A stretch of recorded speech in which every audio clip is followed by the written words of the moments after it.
Good morning. Physics में आज आप लोगों को एक बहुत ही महत्वपूर्ण टॉपिक लेकर हम आए हैं, उसमें ऊर्जा समविभाजन का नियम। फिजिक्स 11th क्लास में बहुत ही महत्वपूर्ण टॉपिक है, ये आगे कॉलेज में भी आप लोगों को पढ़ने को मिलेगा। ऊर्जा समविभाजन का नियम या ऊर्जा का समविभाजन नियम। ऊर्जा का समविभाजन नियम क्या होता है सुनिए, उसको हम स्टेटमेंट लिखने से पहले कुछ आप बताएं। ऊर्जा का समविभाजन नियम ये होता है, पहले एक बार बोल ही देते हैं।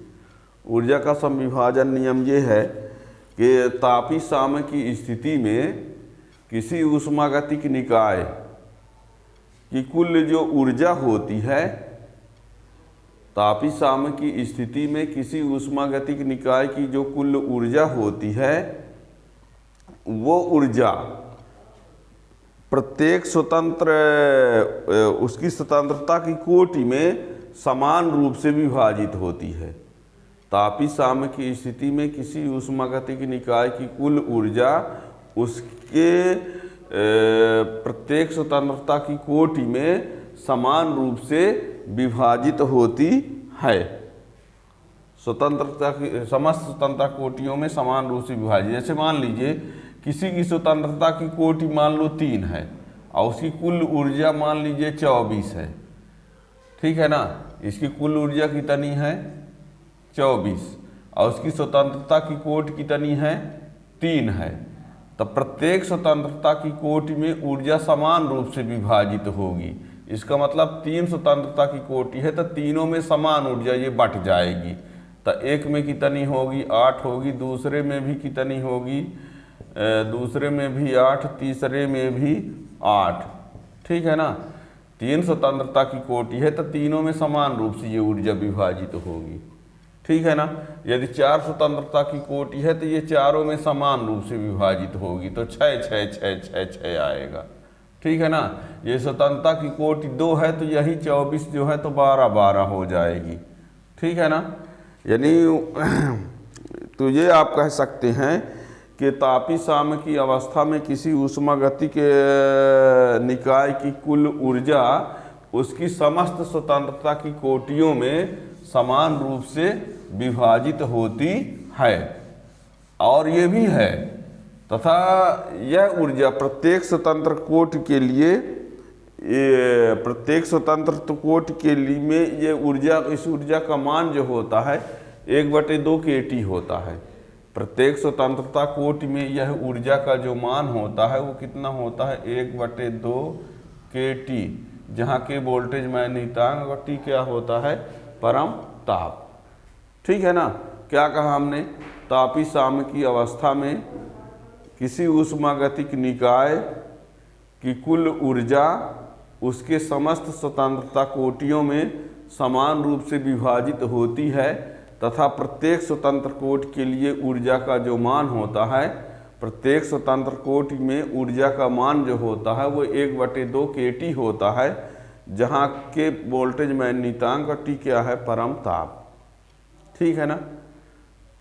प्रत्येक स्वतंत्र कोटि में जो ऊर्जा का मान होता है 1/2 kT होता है, और जितनी स्वतंत्र कोटियाँ होंगी किसी निकाय की कुल ऊर्जा का जो मान होगा वो हर स्वतंत्रता की कोटि में समान रूप से विभाजित होगा, है ना। यदि 100 है, किसी निकाय कुल ऊर्जा 100 है और उसकी स्वतंत्रता की कोटि यदि 5 है तो प्रत्येक स्वतंत्रता कोटि में समान ऊर्जा होगी तो 20 20 20 20 होगी, ठीक है। बात समझ में आ रही है ना। यानी तो इसका स्टेटमेंट पहले हम लिखे दे रहे हैं।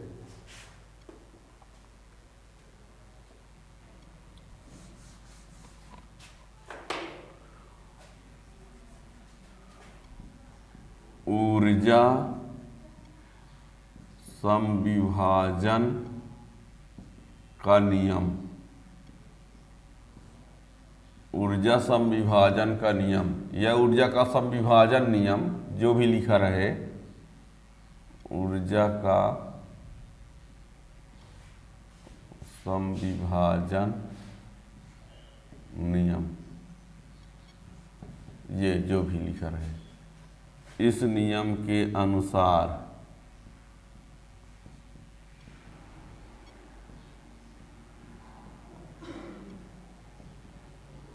तापीय साम की स्थिति में किसी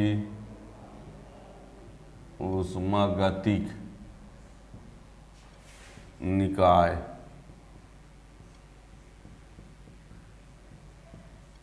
की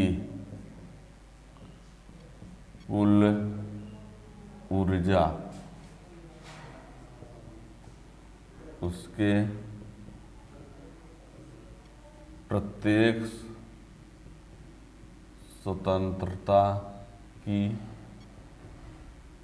कोटि में समान रूप से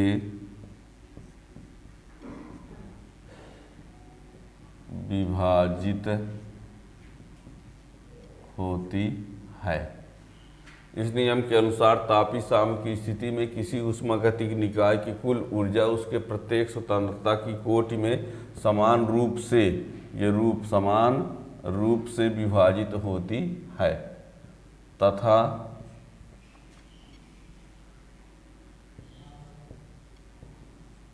प्रत्येक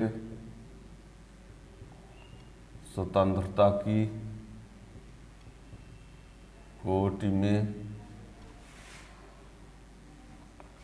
प्रत्येक स्वतंत्रता की कोटि में तथा प्रत्येक स्वतंत्रता की कोटि में औसत ऊर्जा 1/2 kT होती है, जहाँ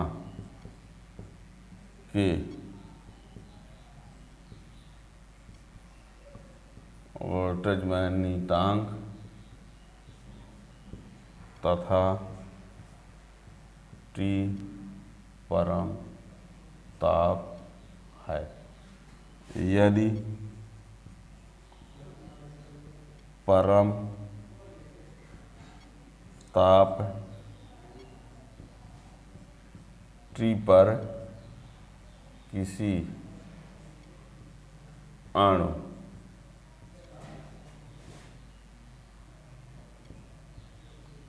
की स्वतंत्रता की कोटि F है। यदि परम ताप T पर किसी अणु की स्वतंत्रता की कोटि F है तो उसकी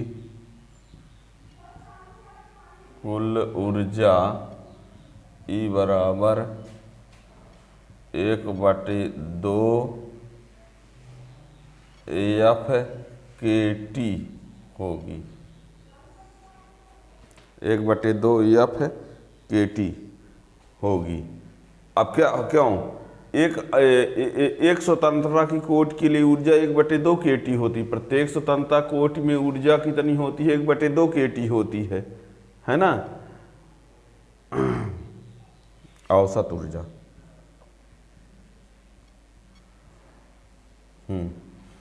तो यहाँ पर तो एक स्वतंत्रता की कोटि के लिए औसत ऊर्जा होती है कितनी? 1/2 kT। तो स्वतंत्रता की कोटि कितनी है? F है, तो F का गुणा हो जाएगा।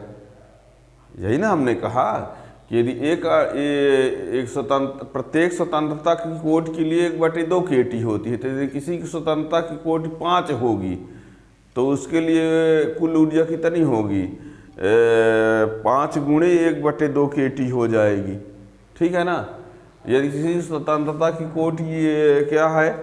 2 है, तो इसमें 1/2 गुणे 2, तो 2 से 2 कट जाएगा। ध्यान रखना, यदि आपसे ये कह दिया जाए कि यदि किसी अणु की स्वतंत्रता की कोटि क्या है? 2 है, तो उस अणु की कुल औसत ऊर्जा कितनी होगी? तो उस अणु की कुल औसत ऊर्जा कितनी आएगी? यदि ये कहा जाए कि किसी अणु की, ध्यान देना हम ये बोल रहे हैं, यदि किसी अणु की स्वतंत्रता की कोटि कितनी है? 2 है, तो उसकी कुल औसत ऊर्जा कितनी होगी? तो E बराबर 1/2 गुणे 2 kT, तो 2 से 2 कट जाएगा, तो कितना आएगा? kT। याद रखना, बहुत इंपॉर्टेंट टॉपिक है ये। ठीक है ना, बड़े कंपटीशन के लिए। ठीक है, चाहे वो नीट हो, JEE हो, है ना, संविदा शिक्षक पात्रता परीक्षा हो, सबके लिए क्वेश्चन पूछा जा सकता है। ठीक है ना। तो किसी अणु की स्वतंत्रता की कोटि आपको दिया रहेगा, तो उसकी कुल ऊर्जा निकालना हो तो आप 1/2 kT का उसके साथ गुणा कर दीजिए। ठीक है ना। के क्या है, वोल्टेज मान नीतांक है, और टी क्या है, परमताप है। तो याद रखिए ऊर्जा का समविभाजन नियम। ठीक है ना।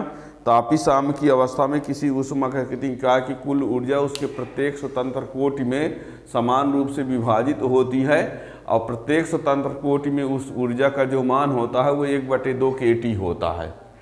ठीक है ना। तो ये जितनी एक स्वतंत्रता की कोटि के लिए 1/2 kT होता है, तो जितनी स्वतंत्रता की कोटि हो उसमें उसका गुणा कर दीजिए। ठीक है ना। बहुत ही महत्वपूर्ण क्वेश्चन है, ये बताए दे रहे हैं।